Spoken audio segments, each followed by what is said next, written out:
উৎপাদকে বিশ্লেষণ করো। তো প্রথমে আমরা দেখি সম্পূর্ণটাতে কিছু কমন নেওয়া যায় কি না, কিছু যায় না। এখন আমরা এটাকে হোল স্কোয়ার করার চেষ্টা করি। Two a whole square plus 1/2 whole square. এখন এটা কেন হোল স্কোয়ার করলাম, এখানে 2 আছে, 2-র পরে যদি আমি এখন এটাকে আর এটাকে বি হিসাবে বসিয়ে দিই তাহলে মানের কোনো পরিবর্তন হয় না। এখানে আছে হলো 4a প্লাস 1/a, এটাকে আমরা রেখে দিই। তাহলে এখান থেকে এইটুকু আমরা একটি সূত্র প্রয়োগ করতে পারি। তাহলে 2a plus 1/a whole square. এখানে বাকি থাকে এই 4a প্লাস 1/, এখান থেকে আমরা 2 কমন নেই, তাহলে থাকে 2a প্লাস, যেহেতু এখানে 2 নাই তাহলে বিপরীত হিসাবে এটা হরে গুণ হবে, তাহলে 1/2a হয়ে গেল।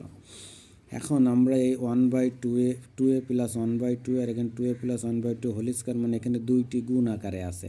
তো আমরা এখান থেকে একটি এবং এখান থেকে একটি কমন নিয়ে নিই, তাহলে অবশিষ্ট থাকে 2a 1/2, এখানে একটু অবশিষ্ট থেকে যায়। যদি আমরা কমন নিই এইটাই, এখান থেকে এবং এখান থেকে একটা নিয়ে নিলাম, তাহলে এখানে আরও একটা অবশিষ্ট থাকে, সেটা হলো 2a প্লাস 1/2a, আর এখানে অবশিষ্ট থাকে 2।